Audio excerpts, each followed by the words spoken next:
নমস্কাৰ বন্ধু বান্ধৱীসকল, নতুন এটা ভিডিঅ'লৈ আপোনালোকক স্বাগতম জনাইছোঁ। আজি মই বনাবলৈ লৈছোঁ সৰু মাছ পাতত দিয়া, মানে কুকাৰত দিম আজি। আচলতে চবৰে চৌকাৰ সুবিধাটো নাথাকে, জুইৰ সুবিধাটো নাথাকে, সেইকাৰণে আপোনালোকৰ বাবে কুকাৰত দিয়া পাতত দিয়া মাছকে বনালোঁ।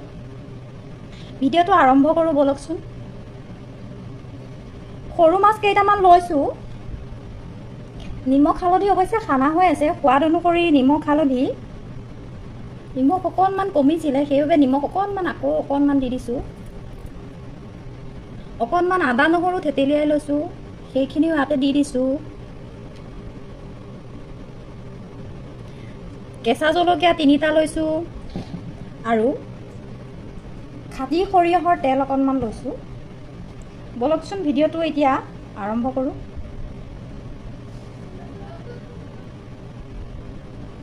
এখন কলপাত অকণমান ৰ'দত লেৰেলাই লৈছিলোঁ। তাৰপিছত এখন হালধি পাতো মই ধুই কৰি ৰ'দত লেৰেলাই লৈছিলোঁ। এতিয়া মাছখিনি মই কলপাতখনত দি দিছোঁ। আদা নহৰু নিমখ হালধি দি মাছখিনি কলপাতখনত দি দিছোঁ। এতিয়া ইয়াত কেঁচা জলকীয়া 3টাও দি দিছোঁ।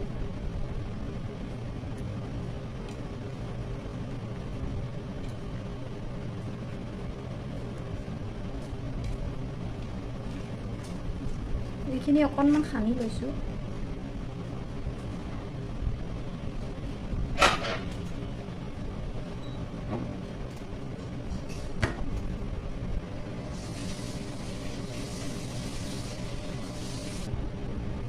এতিয়া মই কলপাতখিলা এনেকৈ ভাজ দি এনেকৈ থৈ দিম।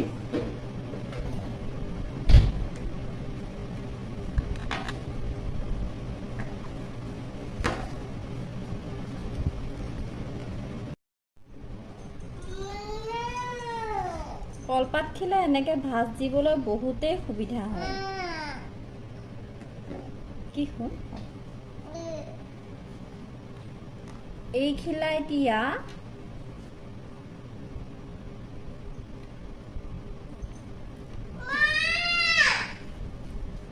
কল মাৰলিডালেৰে ধুনীয়াকৈ টাইটকৈ বান্ধি ল'ব।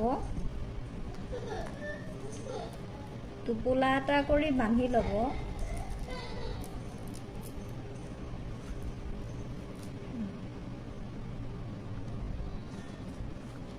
মই এতিয়া টোপোলা এটা কৰি বান্ধি লৈছোঁ, আপোনালোকে নিশ্চয় দেখা পাইছে।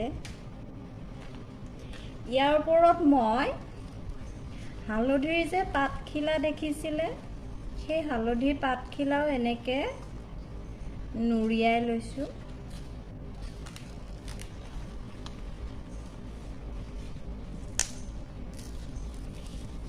হালধিৰ পাত দিলে কেঁচা হালধিৰ গোন্ধ এটা ওলায় আৰু খুবেই সোৱাদ লগা হয় খাবলৈ।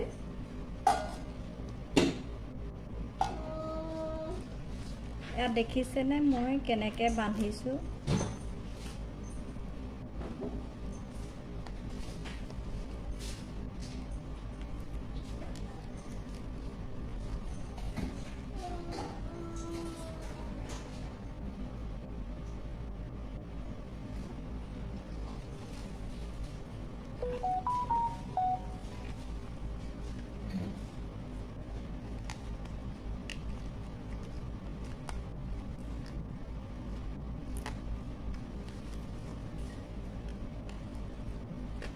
আৰু এডাল মাৰলিৰে মই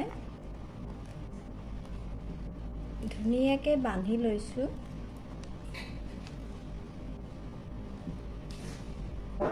ভালকৈ বান্ধি ল'লে তেতিয়া মানে গাঁঠিটো খোল খাই নাযায়। এয়া দেখিছেনে আপোনালোকে, এটা টোপোলা হৈ গৈছে।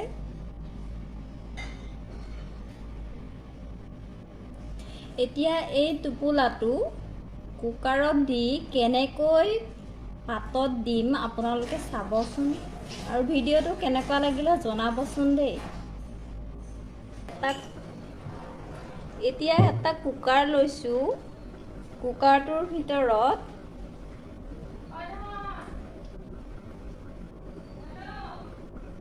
এই পাতত দিয়া মাছখিনি বান্ধি থোৱা মাছৰ টোপোলাটো ইয়াত ধুনীয়াকৈ সুমুৱাই দিম।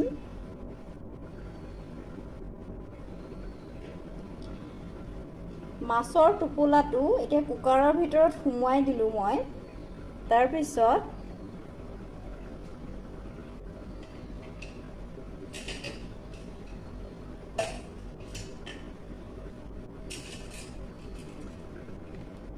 কুকাৰৰ ঢাকনিখনেৰে মই কুকাৰটো বন্ধ কৰি দিম। আপোনালোকে এটা কথা মন ৰাখিব, কুকাৰৰ হুইচেলটো লগাই নিদিব। কুকাৰৰ হুইচেলটো খুলি পেলাই কুকাৰৰ ঢাকনিখন মাৰি দিব।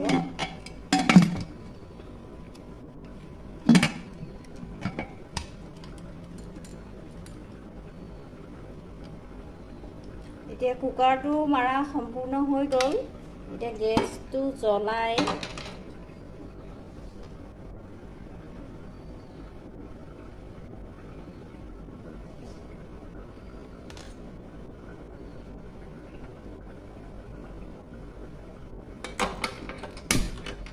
এতিয়া মই গেছটো জ্বলাই দিলোঁ। গেছৰ ফ্লেমটো আপোনালোকে কম কৰি দিব,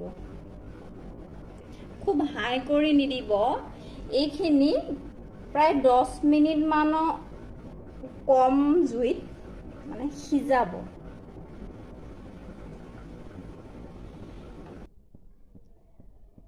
প্ৰায় 10 মিনিট হৈছে। মই এতিয়া কুকাৰটো খুলি চাম কেনেকুৱা হৈছে। কুকাৰটো ঢাকনটো খুলি দিলোঁ।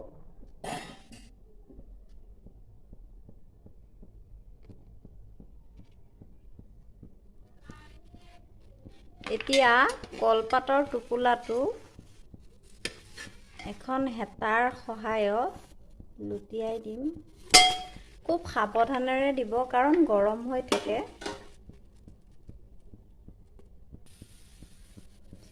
এতিয়া মই কুকাৰৰ টোপোলাটো লুটিয়াই দিলোঁ এখন হেতাৰ সহায়ত।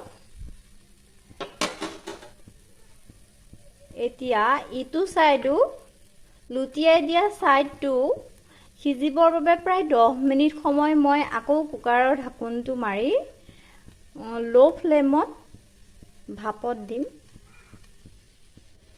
এতিয়া মই ঢাকনখনেৰে পুনৰ কুকাৰটো বন্ধ কৰি আকৌ এতিয়া মই এই কুকাৰৰ পৰা মাছৰ টোপোলাটো উলিয়াই লৈছোঁ। কুকাৰৰ পৰা মাছৰ টোপোলাটো উলিয়াই লৈছোঁ। এতিয়া মই এখন ডিছত দিম। কেনেকুৱা হৈছে চাবচোন বাৰু আপোনালোকে।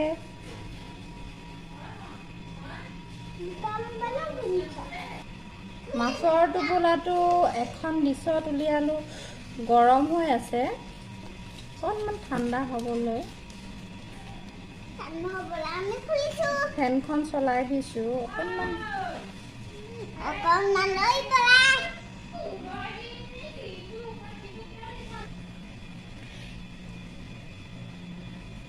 এতিয়া মাছখিনি মই খুলি দিলোঁ।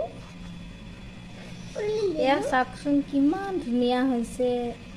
ইমান ধুনীয়া এটা সুগন্ধি আহিছে নহয়, গোন্ধটো পালেই খাওঁ খাওঁ লাগে। এতিয়া মই এইখিনি ডিছখনত উলিয়াই দিম। দিয়া ভিডিঅ' কৰি থাকা।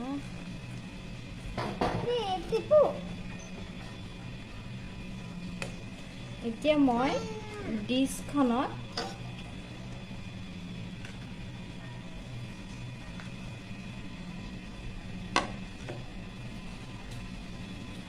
মাছখিনি উলিয়াই দিছোঁ।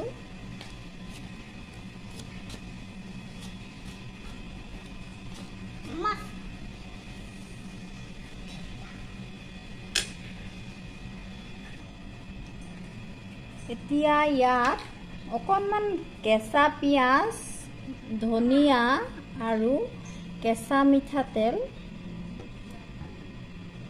আৰু অকণমান নেমু চেপি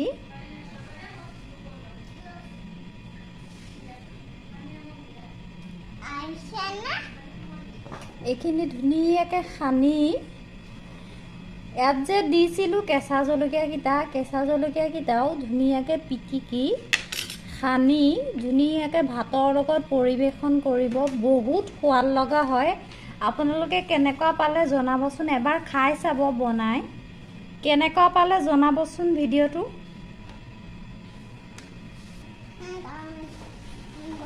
কিমান ধুনীয়া আছে দেখিবলৈ, কিমান ধুনীয়া আছে চাওকচোন। আপোনালোকে খাই পেলাই জনাব এবাৰ কেনেকুৱা পালে। আজিলৈ ভিডিঅ'টো ইমানতে সমাপ্ত কৰিছোঁ। ধন্যবাদ।